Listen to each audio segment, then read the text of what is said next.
I got a content warning for language, but only if you have a dirty mind. So, here we go. Under the condition that I was guilty for the time I took to start stealing space, I have been too big for my bones. The doctor said I was a firecracker, a screaming paper-wrapped fuse, small enough to blow because I invited a breath too ambitious for my lungs to hold. I was born this way, you know, the wise words of Lady Gaga, but there wasn't any singing when I was told we were cut short. Short-limbed, short-lived. My palm line lineage wasn't built with enough spine to stay silent. With enough time, I too can be stretched thin, tall enough to be seen for what I am.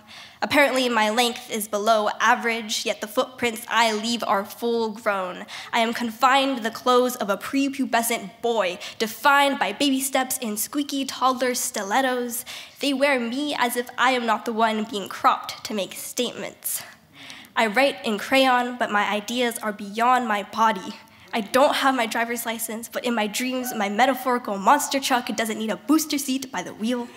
I am a choking hazard with the way I roll, high chair and all, but the steps I take twice more footing than the average American.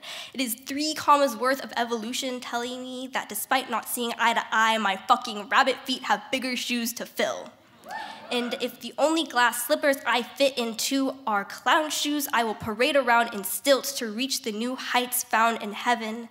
They stuffed a uterus in the space I occupy, engraved the dialect of motherfucking country on my taste buds, but told me not to preach in my native tongue. So if my hymns sound like gibberish, you just don't see things the way that I do.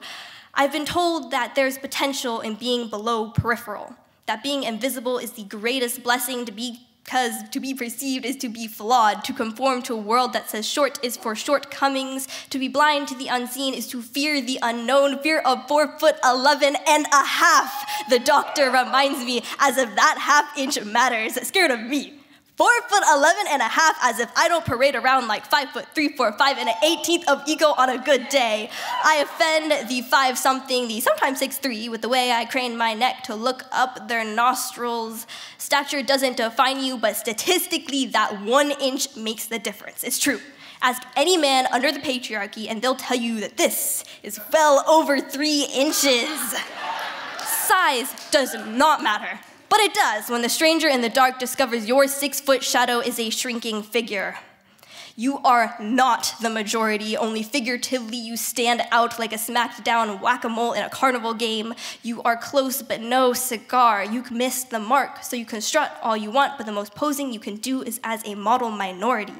Built to leave the smallest imprint on this world, be environmentally and economically optimal, but just because I have an appetite doesn't mean I'll eat my feelings to gain a few extra inches. I have never asked to be above another or be on par with privilege, to look down at one for not being able to see beyond sun-kissed skin. The doctor said I was a firecracker. My first words were not a greeting, but a question. I let my voice out to ask for permission to be heard, because it's not a right, but a privilege. A poet, not because I have a voice, but because without one, I do not exist. I may be too tall for the kids menu, too short for the sliding door sensors, and not quite there for the vertical clearance in the parking lot, but I have built up the vocabulary to not need permission to speak, because I don't need you to hear me, because I know you do.